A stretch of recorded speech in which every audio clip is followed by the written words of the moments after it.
반갑습니다. 10월 12일 월요일 큐티 스케치 시간입니다. 오늘 본문은 예레미야 46장 13절부터 28절까지의 말씀입니다. 오늘 본문은 이렇게 시작합니다. 바벨론의 느부갓네살 왕이 와서 애굽 땅을 칠 일에 대하여 선지자 예레미야에게 이르신 여호와의 말씀이라. 너희는 애굽에 선포하며 믹돌과 놋과 다바네스에 선포하여 말하기를 너희는 굳건히 서서 준비하라. 네 사방이 칼에 삼키웠느니라. 어제 본문에 이어서 예레미야가 애굽의 그 멸망에 대한 그런 예언의 말씀을 전하고 있습니다. 너희들은 굳게 한번 지켜봐라. 지켜봐라. 네 사방에 칼이 삼키웠다. 장사들이 쓰러지고 있구나. 망하고 있다는 겁니다. 누가 보아도 지금 이 애굽이 망하는 것을 분명하게 알아볼 수 있도록 표가 나도록 지금 망할 것이라는 것을 이야기합니다. 벌목하는 사람이 도끼를 들고 와서 막 나무를 베듯이, 그리고 이 도망가는 애굽 사람들은 그렇게 조용히 몰래 다급하게 도망가 본 적이 없는데 소리 없이 뱀처럼 그렇게 도망가는 일들이 생길 것이고, 그들의 이 바로 왕은 허풍쟁이가 되어버렸어요. 오늘 본문을 보면 17절에 애굽의 바로 왕이 망하였도다, 그가 기회를 놓쳤도다 라고 하는 이 문구를 또 다른 번역 성경은 이렇게 애굽 왕 바로는 소리뿐이라, 애굽 왕 바로는 망하였도다, 이 말을 애굽 왕 바로는 소리뿐이다. 이게 무슨 말이냐 하면, 말은 우리가 이길 수 있다, 우리의 경험이 있는데, 우리가 이제까지 강대국이었는데 하는 뭔가 자신 있는 말들을 했던 것 같아요. 그래서 그를 소리뿐이다, 말뿐이다, 말뿐인 사람을 뭐라고 합니까? 허풍이 세다, 허풍쟁이라고 그러죠. 말뿐이다, 소리뿐이다. 이스라엘 백성들이 지금 애굽의 등에 붙어 있습니다. 그죠? 그런데 이제 애굽 왕이 지금 큰 소리 쳤는데 허풍쟁이가 되어버렸어요. 이스라엘 백성들이 애굽 땅에 와서 애굽을 의지했고 애굽을 동경해서 왔습니다. 그런데 거기에서 그 왕을 의지하고 애굽의 그 말을 의지하고 그들의 그 곡창 지대를 의지하고 여러 가지를 의지했는데 그것이 허풍에 불과하다는 거예요. 소리뿐이다, 말뿐이었다. 그러니까 하나님이 흔드시면 끝장이라는 겁니다. 그들이 결국 의지해서 왔던 그곳, 의지한, 내 눈에 보기에 가장 좋아 보이는 어떠한 것, 허풍에 불과하다는 거예요. 뜬구름 잡는 것에 불과하다는 겁니다. 세상입니다. 세상. 애굽은 세상을 이야기하는 거예요. 애굽은 세상을 상징하는 것입니다. 겉보기에는. 그리고 그들이 말하는 말들은, 소리는 있는데 실제가 아니라는 거예요. 그것을 의지하다가 결국에는 끝장이 납니다. 더 늦기 전에. 이미 늦었어요. 애굽에 가버렸으니까요. 그러나 그때에도 이 메시지를 듣고서라도 돌이켜야 되는 거예요. 더 늦기 전에 세상을 의지하면 안 됩니다. 세상은 허풍을 떨 뿐이에요. 세상은. 그래서 빨리 돌아와야 합니다. 근데 이스라엘 백성들이 결국 돌아가서 다시 애굽으로 가요. 원래 이스라엘 백성들은 출애굽했던 사람들이에요. 그게 굉장히 상징적이에요. 그죠? 출애굽해서 나왔습니다. 거기서 해방이 됐단 말이에요. 해방이 돼서 광야를 돌고 40년을 돌고 들어가서 이 민족이 가나안 땅을 정복하면서 왕조를 이룹니다. 거의 1000년 이상을, 거의 1500년 정도를 그렇게 왕조를 이루어서 이 애굽에서 나와서 거의 1000년이 넘는 그런 이 기간을 지낸 뒤에 다시 애굽으로 간다는 것은 이게 굉장히 역사적으로 이게 뭔가 그들이 결국 뭐 피할 곳이 거기밖에 없어서이기도 했겠지만 참 아이러니한 거예요.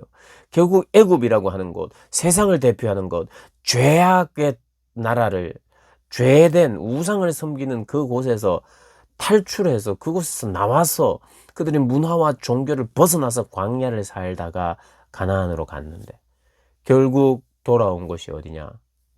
이 애굽이에요. 애굽. 돌아 결국에는 사람이 돌아 의지하는 곳이 세상이었다. 세상을 동경하고 세상의 방법을 찾고.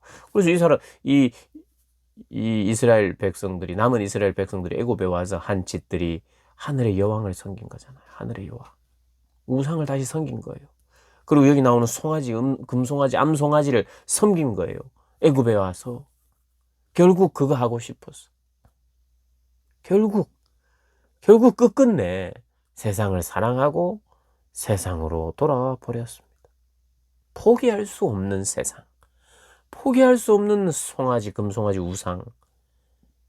그러니까 이게 사실은 돌아오려고 하는 그 저항은 언제부터 있었느냐? 애굽에서 나와서 얼마 뒤부터 있었습니다, 여러분. 시내산에 모세가 올라간 사이에 아론을 중심으로 다른 사람들이, 다른 이스라엘 백성들이 만든 게 뭡니까? 금송아지예요, 금송아지. 그들이 보고 배운 것이 그거예요. 금송아지 그때부터 만들었어요. 뻑하면 돌아가야 되겠다, 이렇게 이야기하면서. 광야에서 이야기했던 그것들이 이게 결국에는 애굽으로 다시 회귀하는 것 같은. 여러분, 마치 우리 죄인들이 나름대로 이 죄를, 이 세상을 벗어버리리라 뭘 해도 결국에는 이렇게 돌아가는 것 같은 이런 안타까운 심정이 생깁니다. 오늘 본문을 보면서 그런 생각을 사실 처음 해봤어요. 뭐냐 하면 이 애굽은요, 어떤 면에서는 이스라엘 때문에 두 번 큰 시련, 역사 속에 그 두 번 큰 시련을 당합니다. 첫 번째는 모세를 필두로 하여 애굽을 출애굽하는, 그죠? 그때 이스라엘 때문에 하나님이 손을 대셨잖아요, 애굽에. 물론 애굽 자체의 죄를 또 처단하고 심판하는 그런 어떤 것이기도 했어요. 10가지 재앙이 뭐냐면 그들이 신들을 다 치는 거였거든요. 집요하게 이 이스라엘 백성들을 꽉 묶고 있는 10가지 신. 그게 다 신들입니다. 개구리, 무슨 파리, 메뚜기 이런 게 다 그들의 신이에요. 꽉 얽어맸던 것을 하나하나 다 끊고 그래서 하나님만이 참신이라는 것을 보여주면서 거기서부터 나왔는데 나올 때 애굽은 완전히 멸망한 거나 다름없어요. 왜냐하면 모든 가축의 첫 새끼와 모든 사람의 장자가 다 죽잖아요. 그 집이 망했다는 거예요. 끝이 났다는 거예요. 그 애굽은 그냥 나라가 망한 거예요. 그게 장자가 다 죽은 것이. 그럼 완전히 망한 거나 다름없는. 그런데 좀 남아있는 군사들까지 오다가 홍해 바닷가에 다 수장됐잖아요. 하나님이 홍해를 갈라가시죠. 그래서 완전히 이렇게 단절을 선언하고 홍해를 건너서 세례를 받는 것처럼 새로운 사람이 되어 광야를 걷기 시작했는데, 그들이 결국에는 하나님이 한번 손대셨던 땅, 우리를 구원하셔서 탈출하게 하셨던 그 땅에 가서 우상을 섬기고 하늘의 여왕을 섬기고 송아지를 섬기고 하는 그 일을 다시 했지요. 그래서 첫 번째는 출애굽할 때 한번 하나님이 크게 손대고, 지금 오늘 본문에 나오는 애굽의 믹돌 지역, 높, 다바네스 이런 지역의 이스라엘 백성들이, 유다 백성들이 거기 있는 바람에 또 하나님이 손을 대시잖아요. 마치 출애굽 당시가 생각나는 그런 어떤 단어를 씁니다. 그렇게 심히 아름다운 암송할지일지라도 북으로부터 새파리떼가 줄곧 오리라. 뱀의 소리같이 도망가고 벌목하는 자같이 도끼를 가지고 올 것이다. 여호와의 말씀이니라. 그들이 황충보다 많아서 셀 수 없고 조사할 수 없는 그의 수풀을 찍을 것이다.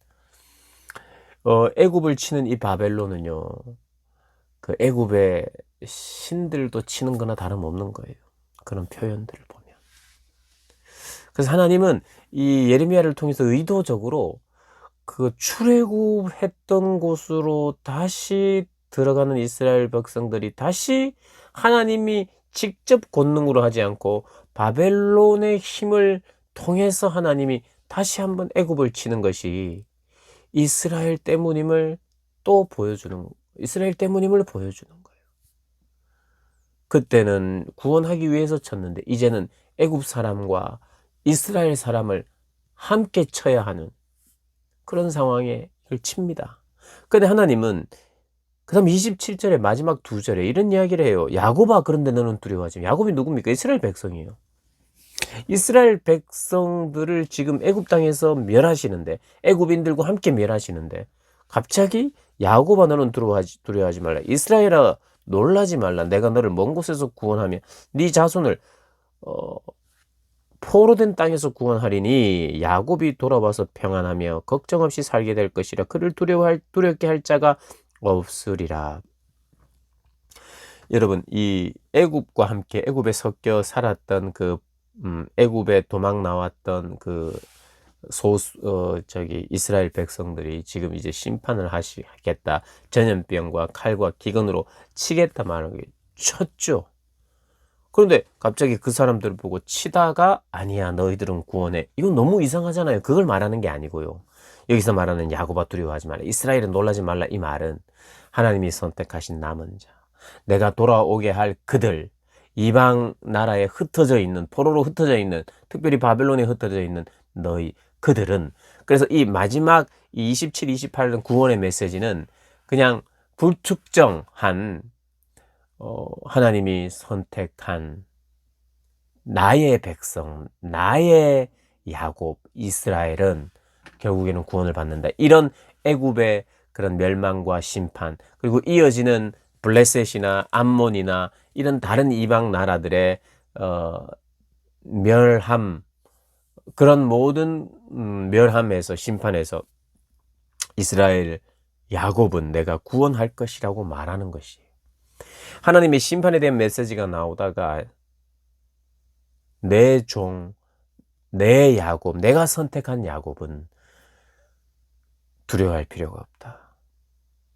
일정한 시간과 하나님의 방법과 하나님의 시간에 반드시 구원할 것이다. 그래서 두려워하지 말라는 거예요. 이 야곱은 누굴까요? 저와 여러분일 수 있습니다. 어찌하든지 하나님의 말씀을 듣고 순종하려고 하는 그런 사람들, 하나님을 경외해야 되는데 하나님을 경외하지 못하는 것에 대한 안타까움을 가진 사람들, 그 사람들 하나님 변화시켜서 반드시 하나님께서 다시 이스라엘을 일으키시고 내가 구원하리라 말씀하시는 그 구원의 메시지가 또 마지막에 나오는 거예요. 그러니까 이게 참 아주 뭐랄까요, 굉장히 이 출애굽 사건하고 좀 더 연결이 돼요. 결국 애굽은 다 망하지만 거기에 선택받은 내 백성은 살았던 것처럼, 이 애굽에서 망하는 것으로 끝나는 것이 아니라 애굽이 망하고 애굽이 심판받는 것은, 그리고 애굽이요, 그런 여러 다른 나라들의 이방 땅의 첫 심판 케이스예요. 근데 이스라엘과 굉장히 긴밀한 연결이 되어 있기 때문이에요. 그래서 출애굽할 때도 내가 내 백성들을 구원했듯이 이런 심판 중에도 나는 내 백성을 잊지 않는다는 말씀을 하나님께서 하고 계십니다. 사랑하는 여러분, 심판이 두렵습니다. 무섭습니다. 그리고 끔찍합니다. 그리고 때로는 내가 어느 정도 경험도 합니다.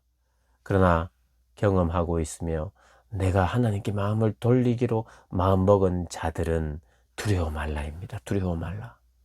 두려워 말라. 순종하는 백성, 돌아온 백성은 내가 구원하리라 말씀하시는 거죠.